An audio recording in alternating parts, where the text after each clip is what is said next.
Hello, I'm Christopher Tarantola, and today on Mars Talk, we are going to cover Mike Collins coming to represent in the Oval Office, leadership changes at NASA's Human Exploration and Operations Division, the Apollo 11 50th anniversary, SpaceX talks about the April 20th anomaly, and Elon wants to give you brain surgery, but really, and the news all around the Mars Society as well. We're going to have a second part next week, a week from today when we release this video, and we'll talk about a lot more about that later. Now, make sure to go to www.marstalk.org for all the latest episodes, social media, and links to everything in our episodes. Joining me today is the wonderful Gerry Williams. Gerry grew up during the space race. He has a bachelor's of science in physics with a minor in astronomy from the University of Utah. And Gerry is now a filmmaker with 16 feature films as cinematographer. He works under his company, Williams Production Company. Welcome, Gerry. How are you? Thank you. I'm very good. Excellent. Thanks for coming on the show. We're going to jump right in here with the news. So our first news topic is Trump, Aldrin, Buzz Aldrin, Mike Collins, and Jim Bridenstine, among many others, were meeting in the Oval Office not too long ago. And they had a really interesting exchange, made quite the buzz, if nothing else, because Trump was in it. But I think it, for more than just that, Bridenstine had to answer after Mike Collins, when asked by President Trump, what they thought, and he just said flatly, Mars Direct. And Trump was asking, well, what about that? You ought to look at the other side, and you could tell that Trump is really trying to push for political reasons, if nothing else, wanting to get to Mars sooner. But Bridenstine had a kind of answer to that. His primary point was that we need to go back to the moon and use that as a proving ground before we go to Mars, because Mars is really far away, and if something goes wrong, it's too far away to be able to fix it, where the moon is close enough to where we can figure all the things out on how to live on another planetary body. So did you get to see that exchange at all? Did you I've watch only that? seen it. I've only seen it on Twitter, and Yeah. only pieces of it, because I really can't stand Trump. So Fair enough. Well, what did you think about all that? the big problem is, for me, with any of the politics, is no bucks, no Buck Rogers. The politician can say all they want about, we're going to go to the moon, we're going to go to Mars, we're going to do great things. How? Give us the money to do that. So, I'll wait and see if Congress gives us some money to do these great things, like get to Mars in 2024, Yeah. or the moon in 2024. Yeah. Well, yes. The Artemis program you're referring Yes. to. Yes. So, do you support the Artemis program as it stands? Do you are you more in line with the Mars Society's position of just doing a Mars Direct mission, or what is your view on that? I'm definitely Mars Direct, or Mars even semi-direct, which is NASA's current Mars exploration initiative, minus the toll booth, the lunar toll booth. Yeah. So personally, I think that the space launch system is going to die a horrible death of cost overruns. And Elon Musk and the others are going to be the ones who are going to take us to the moon and Mars. Yeah, we're going to talk a little bit more about what Elon Musk was saying in a few minutes here. But, my take on it was, it was kind of interesting because I realize a lot of viewers out there don't like Trump, and I'm not claiming that I'm his biggest fan or anything. Yeah. But just from an analytical point of view, I thought it was really interesting to see the way he mixed it up between all of these people, the Apollo astronauts, and I know a lot of people from the Apollo Yeah. generation are really frustrated, and I think rightfully so, not just from that generation, but certainly Me from that too. generation, Me too. are very frustrated with the lack of progress and think we could be doing so much more. Yes. And I think that came across with both the comments in that meeting, as well as just comments that Buzz Aldrin has been making over the past couple of weeks, knowing that the Apollo 11 50th anniversary is up. He's like, he even said it himself, this is my moment to try and speak out. It only that anniversary only comes once, and when it's here, it's gone. It's in a flash. So I got to make Yes. what I have with my I guess 15 minutes of fame, for lack of a better way of saying it. And so Buzz really, he was actually advocating that instead of having the Artemis lunar gateway going around the moon, that we have a low Earth orbit station. It's not the Yes. International Space Station, but a new station that is similar to what the purpose of the gateway would be in NASA's eyes.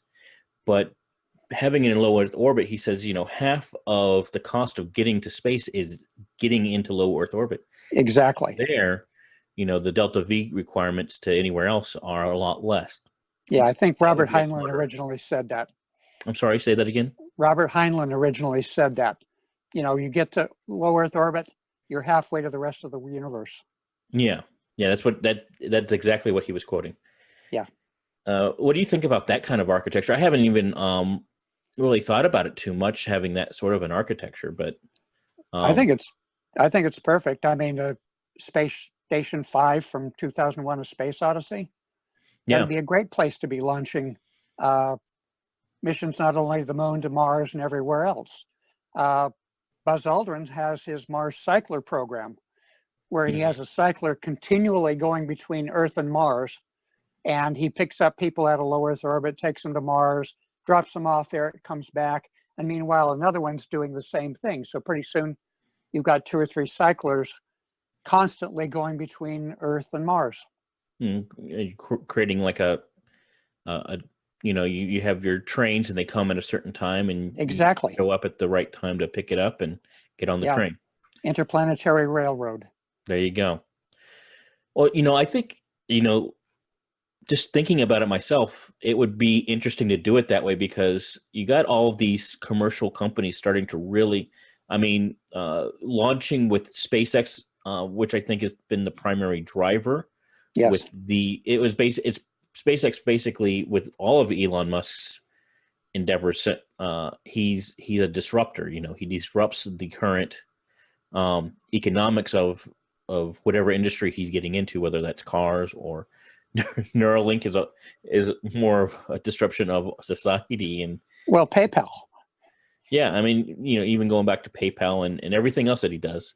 But SpaceX has really disrupted the space industry such that, ULA is, I think it's only done 2 launches this year. And Yeah. how many launches has SpaceX done?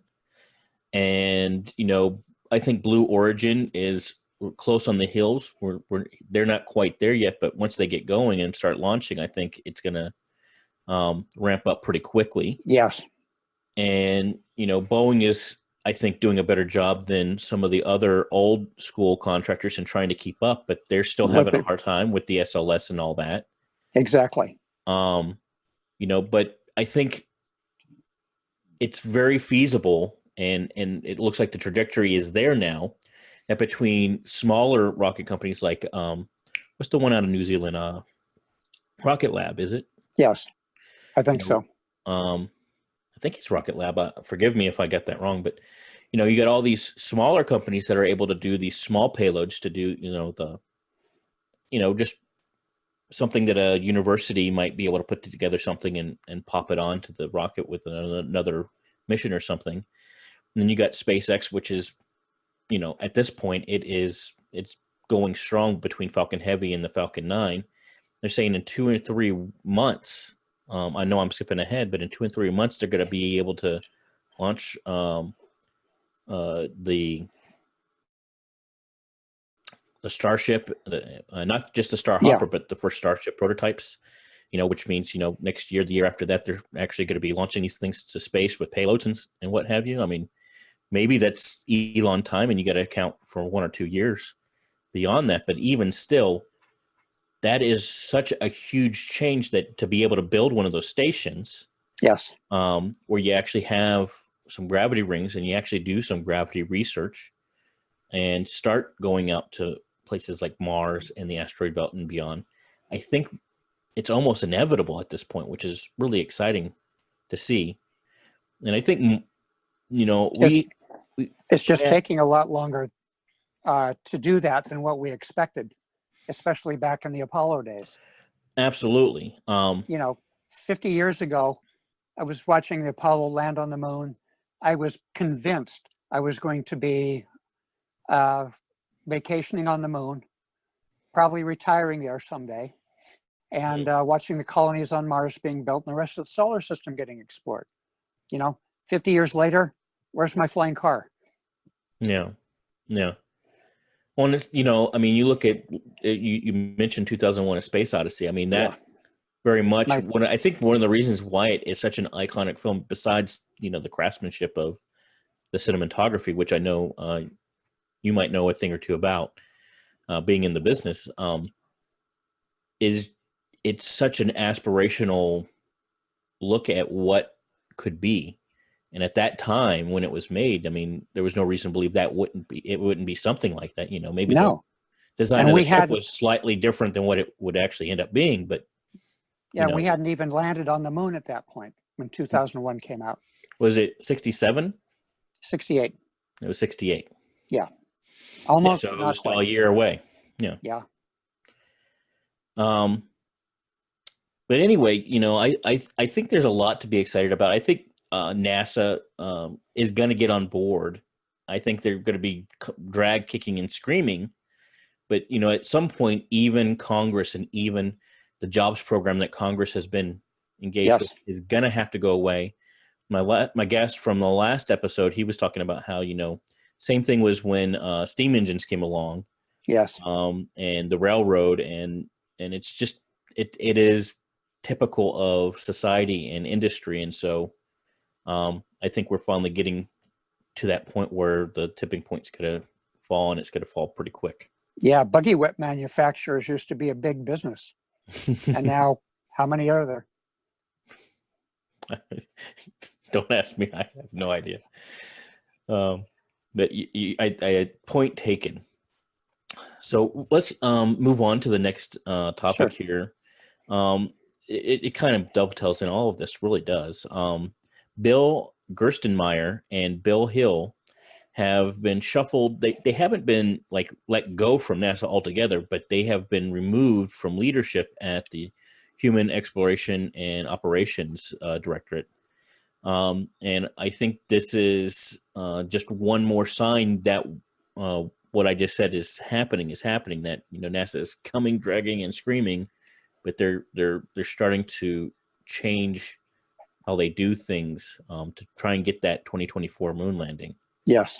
Do you have any thoughts on that happening? It really surprised me that Gerstenmaier, is that how his name's spelled? Anyway. They call him Gerst for short. Okay. Anyway, he was the moon and Mars czar. Yeah. He was the human space exploration guy that was in charge of all that. So having him removed like that, demoted essentially, and that doesn't bode well. I'm not quite think it's sure bad what's news. going on. Yeah. I'm not sure what's going on with Bridenstine, but be interesting to see how this shakes out. What do Or you if it's think the about? writing on the wall. Sorry, I didn't mean to interrupt you. No, no problem. Or if it's the writing on the wall for, NASA. Indeed. Do you think Bridenstine's been doing a good job, or are you kind of worried about what he's been doing? I'm a little worried about what he's been doing. He's really promoting this lunar toll booth. Mm-hmm. And if anything, that's going to take money away from getting us back to the moon and Mars. And it's going to take us longer to get there because of that. Because we have to build that thing first and then go to the moon from there. And that's just not functional. I was at Comic-Con on Thursday, and I ran into the guys at the NASA panel, and they were talking about that. I kind of got into a little argument about how that lunar toll booth is pretty much just a waste of money. Were they able to give any retorts that were worth listening to? No, he said basically that's the plan. That's what we're going to do until things change. So it was just brute fact. It wasn't. Yeah. I mean, I think Bridenstine. I think I'm a bigger fan than possibly you, based on what you're saying. I think it's not that he necessarily personally thinks the toll booth, as we're calling it, is the best way to go. I think he's navigating the politics. Yeah, and exactly. Untenable, and it's not his fault that it's untenable to suggest otherwise. And I think that further work needs to be done. And it's like the quote that is Elon said just the other day is he thinks it's going to be easier to land his rocket on the moon than it is to convince NASA that he can do it. Yes, exactly. A lot of the problem with him is I would hate to be in his shoes. Elon Musk or Bridenstine? Bridenstine. Okay. Where he's actually having to juggle, this is what the government says we should do. This is what Congress wants. This is what the president wants. This is what NASA's doing now. How can we do this, especially without the government giving us more money to do that? How is this going to happen? Again, no bucks, no Buck Rogers. Well, I think it's not just about money. I think, honestly, we could do it on the budget we have. It's about the lack of administrative freedom that NASA has. Yes. If Congress didn't have its talons so deep into NASA and just told them, hey, this is a budget, do whatever it takes to get it done, go forth. It's what they did with Apollo. That's why Apollo, I think, was successful in the time frame that it was. Because, I mean, when you look back at the Gemini missions, I mean, they had three missions that were kind of failures, or at least they certainly did not go to plan between that mission with not Buzz Aldrin, Neil Armstrong, where they were spinning around because of the RCS system going bad. And then Tom Stafford's angry alligator. Yeah. And then you had the spacewalk, which went bad. Those all happened in succession. They lost the I forget what it was called. It was the where they were going to dock with they had sent rockets out, and they were going to. The Agena spacecraft. Right, the Agena. Thank you. Yeah. And that had blown up all in three, but they figured out a way to make those successes despite the failures. Yeah. And to keep it moving and to keep it moving forward. And they did the first rendezvous because of that. So they said, you know what, we're just going to send up this other Gemini, and they might not dock, but at least they can rendezvous, and that's still going to prove the point. They got within 6 feet of each other. That's just amazing.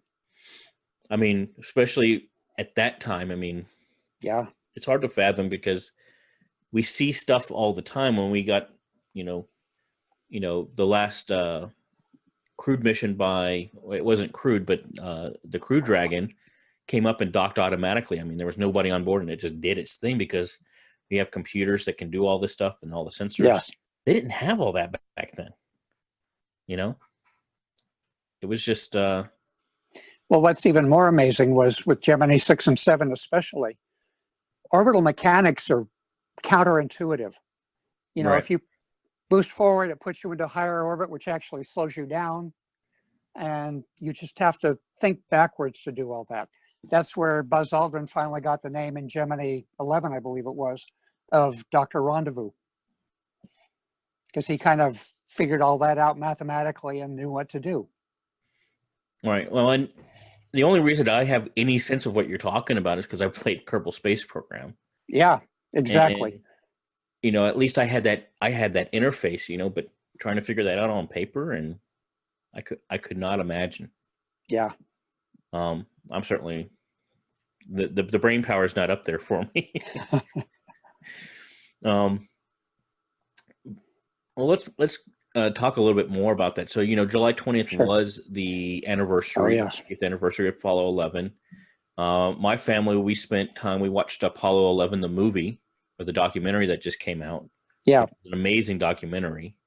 And then we also watched, I think it was on Fox, and actually Dr. Zubrin made it. They had him on for like 2 sentences, and then they never brought him back on. I thought he was going to come on more often, but Yeah. they went through the entire history of basically NASA from the time that they incepted to the Apollo 11 landings, and they just went through all the history of it. It was really interesting, and sitting there with my wife and my son, just watching that, it was fun. Okay. Well, I run the San Diego Space Meetup, Mm-hmm. which I pull all of the space-oriented events and activities here in San Diego together. So, we have the San Diego Astronomy Association, all their public events we post as a meetup. The San Diego DART Rocketry, Mm-hmm. the model rocketry groups in Tripoli, we post them. There are several space-themed breweries around here. We post events for them. And anytime that the public has things, like the San Diego Air and Space Museum did a thing on the 20th, Mm-hmm. where they showed a documentary about the Apollo landing. So I posted that. But one of the things I did, because I run 2 free movie nights a month, I do my Mars movie night once a month. I do a vintage sci-fi movie night once a month. Occasionally, I'll throw a San Diego space night out at the movies together. Okay. So on the Friday the 19th, I put that together, and we showed that Apollo 11 documentary that you mentioned. Awesome documentary. Absolutely. And then we double billed it with The First Man, the Neil Armstrong Oh, biopic. yeah. Okay. Yeah. And that was a wonderful night. We had about 8 people here for that. I've got in my studio here, I've got a 10-foot wide screen, surround sound, high def projection system. So it was a pretty nice event to help celebrate that. That's pretty cool. How many people showed up? We had 8, 9 counting me. Fair enough. It's That's a pretty small cool. studio, as you can see. So I only had room for 15 I maximum. just had my TV in my living room, so Yeah. it sounds like a pretty cool setup. A little jealous. It's great getting this like minds together, Yeah. all the space nerds together and watch something like that. Did y'all talk about it afterwards or before? Oh, absolutely. A lot of them weren't born when this happened. So to see that Apollo 11, but to see that Apollo 11 documentary, it's the closest thing to being there that I've ever experienced. It was very visceral, yes. And a lot of those people were struck by that, because a lot of times you just see little 30-second, 50-second clips of what the Apollo moon landing was. And then you sit and watch this hour-and-a-half documentary, where I loved it because there wasn't really a narrator. It just lets you be. Any narration was done by broadcast of the time. Yes. Yeah. Walter Cronkite for the most part. Well, and then they also had, I don't know who it was, but basically the same announcer that was announcing to the crowd at Space Center. And seeing the people, the image that hits my head the most is the man and his son sleeping in the back of the wagon, the station wagon. Exactly. I remember that shot. I think it was a Penny's parking lot on the coast, and then they had the motels and just all along the road and everywhere. I remember when we saw the eclipse in 2017. I took my family up to Missouri to see the eclipse there, and it was kind of that same feeling of going out and seeing this event that it's only going to happen once. I've only seen one space launch and landing, and that was for Spaceship One. I saw the final launch and landing where they won the X Prize. Okay. That was awesome. Not only that, funny little side story here. My friend John Stone and I, we went up as a news team. We had our Mars Society San Diego name badges. We turned them backwards, so it was blank. And we kind of faked our way onto the flight line. So we were literally standing 6 feet from the edge of the runway. So Wow. that thing just zoomed past us, flew, did its thing, came back and landed.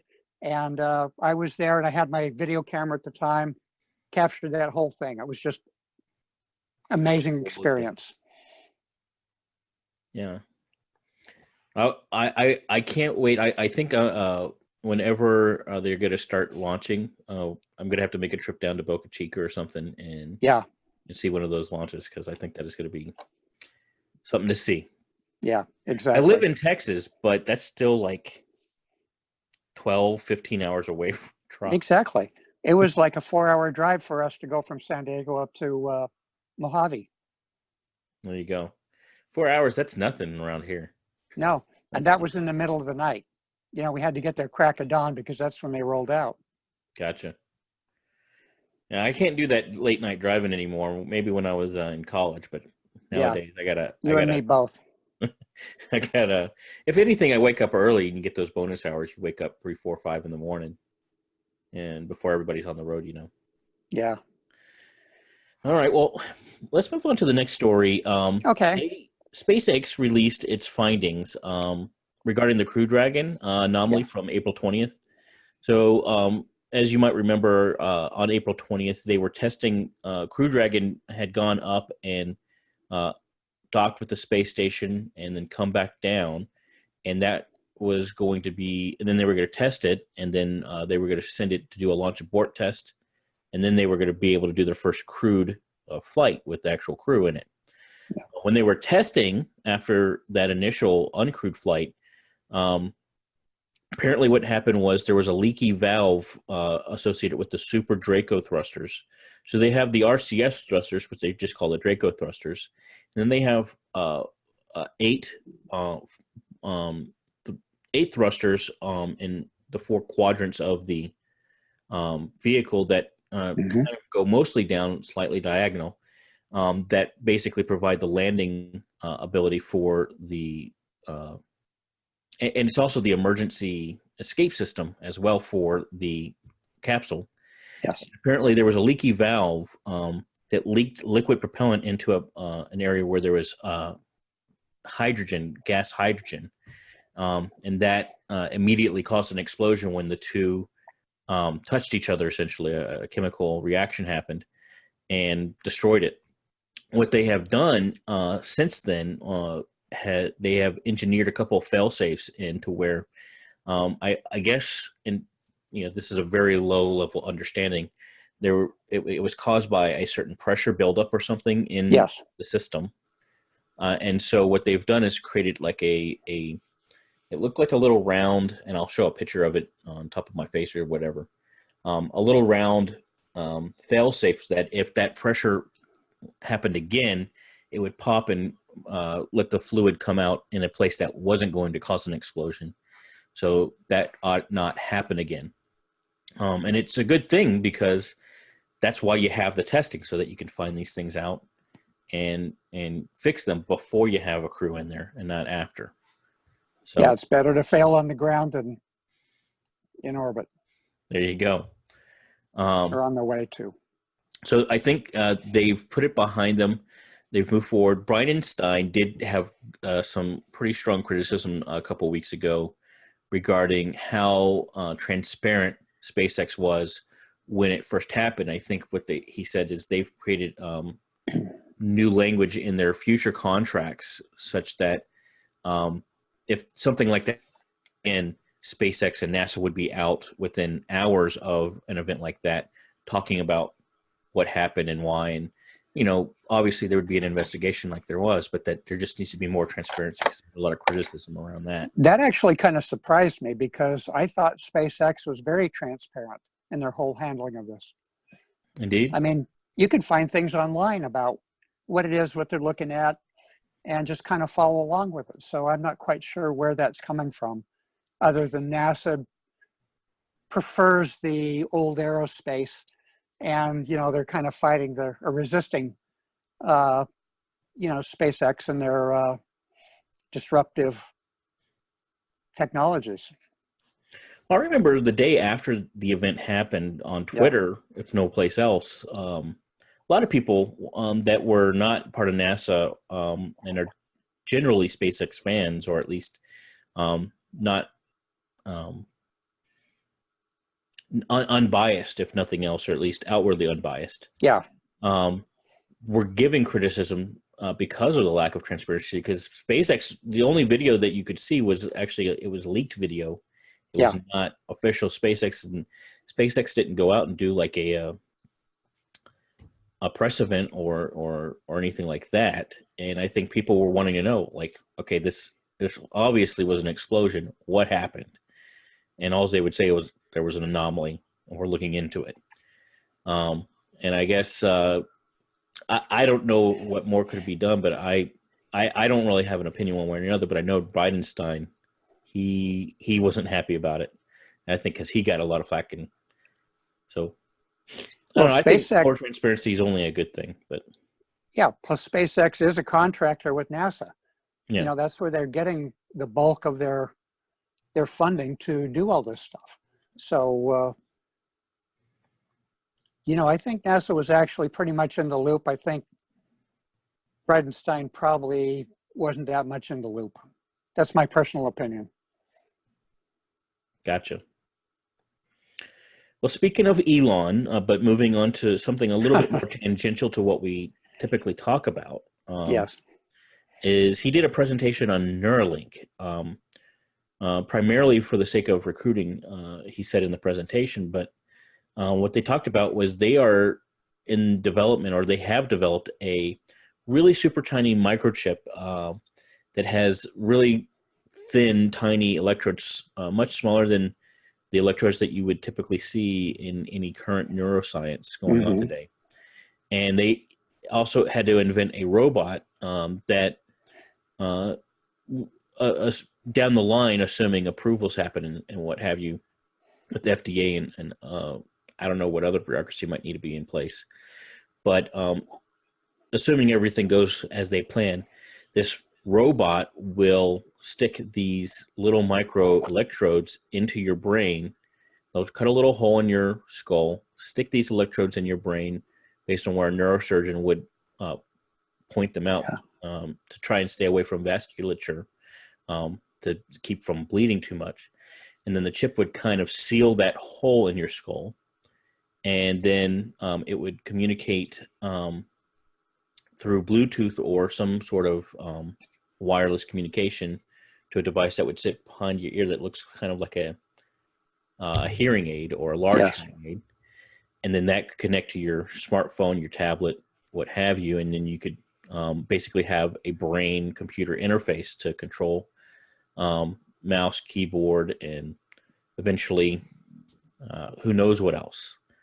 The reason I bring that up in this context of Mars Talk, this is a space news section, you know, this is not really space news, but I think it does have bearing on the future of how we communicate, how we interact with spaceships and cars. And I think it is as much a game changer as some of the other stuff that he does with like SpaceX. I'm pretty certain that within like 5 to 7 years, we're going to start seeing that technology evolve so that your cell phone will now be implanted. So you don't have to worry about that. A little bit heavy on the big brother doing it that way, in my personal opinion. But, you know, I think it's inevitable. All that stuff's going to be brought online, and pretty soon you're going to have a heads-up display in your contact lenses. And, you know, that's just the way the future's going for us. I guess it wouldn't be your contact lenses. They would just stick it straight to your brain, wouldn't they? Yeah, I think so. It'd be crazy. I don't know. I mean, I don't know if I should be excited about this or scared. Yes, I think it's a little bit of both. And you know, it's like any other piece of technology in some sense. You know, a car could be used for really good and for really bad. We've seen that, you know, with incidents over the past couple of years. People have used vehicles to very evil intent. But most people use cars for good things, or at least neutral things, if nothing else. Well, I think that's where this whole thing is going, is that Elon wants you to control your Tesla by this little brain implant. Well, and if you look at, this is a whole nother podcast, really, but you look at it, I mean, you got people that are talking about, the singularity and AI is coming and all this stuff. And I think, and Elon has been outspoken in the past, though he's been more quiet about it over the last, 4 or 5 years, about the danger of AI run amok. Yeah. And I think when he first started Neuralink several years ago, he said the reason he's doing this is to try and, if you can't beat them, join them, so to speak. Exactly. AI might be really smart, but at least we can interface with the computer, make ourselves really smart as well, and so that we can try and keep up. And I don't know. It's really interesting. I thought I'd bring it up and that it might be at least a halfway interesting conversation. Yeah, you mentioned the singularity, and personally, I don't think it's going to be the singularity. It's going to be a whole bunch of singularities. You're going to have one in health and longevity. You're going to have the AI. There's going to be so many different singularities. It's just going to completely rewrite how we as human beings interact with each other and the planet and beyond. Yeah, I mean, I've thought about this a lot, and again, this is really a whole nother podcast. But I could see, really it's one of the questions, or one of the potential answers to the Fermi paradox. They say, yeah, the reason we don't see anything is because people didn't go out and colonize everything. They took all the things in their solar system and created a planet-sized computer and downloaded themselves into it, and they're living in another simulation. And then there's still others who will say, well, that's probably what this is right now. Yeah. And it goes on and on. But anyway, being able to control something with your mind, that's going to be pretty interesting. I don't know if I'm up for it yet. Well, you've actually got people doing that now. Quadriplegics. Quadriplegics and other amputees. They have arms and hands and fingers that they can actually control by thinking about it. And see, to me, that's exciting. To be able to give somebody back the ability to walk and to give them back some autonomy that they've lost due to mechanical limitations of their body. Yes, I think that's amazing, and how can that be anything but good? It's all the other implications and things that people could do. Oh, sure. Be a little bit scary, and probably ripe for a good sci-fi movie in there too. I think Surrogates was a movie that came out that was probably last 10 years or so. You ever see that one? No, I'm not familiar with that. And Bruce Willis. Wait a minute. People would lay down in a bed. Yes. And then they would control a robot body. Yeah, a robot body. And so everybody had their own robot body, and then their real body was, all pimpled and disheveled because, they basically get out of the robot body just enough to eat, pee, and sleep, and that's about it. Yeah. I think I did see pieces of that. I haven't watched the whole thing. Wasn't the best film, I ain't gonna lie to you, but the concept is interesting, if not the premise. Yeah. So, on to organizational news. We just really have one main item that we want to talk about, which is the 22nd Annual Mars Society Convention. It is coming October 17th through 20th at the University of Southern California's Fertitta Hall in Los Angeles. The theme is the space revolution, opening the way to Mars. And abstracts, if you are interested in participating and presenting, can be submitted. We'll have a link in the post on our marstalk.org website. You must submit those to that link before Tuesday, September 17th. It should be less than 300 words, your abstract. And if you want to get priority and also get your talk put into the pamphlets and the literature that's going to be put out, you'll need to do that by September 17th. So Do you plan on going to that convention, Gerry? I'm planning on it. Yeah, I Are you may going to have. present at this convention?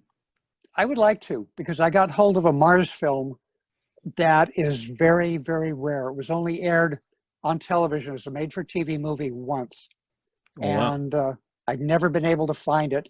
But I made contact with the producers of it, and they Okay. got me a copy of it. So Awesome. we showed it for Mars Movie Night here once, just a couple months ago, and I think it'd be interesting to show that, screen that for the Mars Society body. Fantastic. Well, I look forward to that. For those listening and watching, be there or be squared. Okay. Chapter news. We have three different items here. Number one is the Purdue University chapter of the Mars Society welcomed Gene Kranz, best known as the flight director for Apollo 11 and Apollo 13. Always had his vest. He just did a video with NASA. Very respected guy.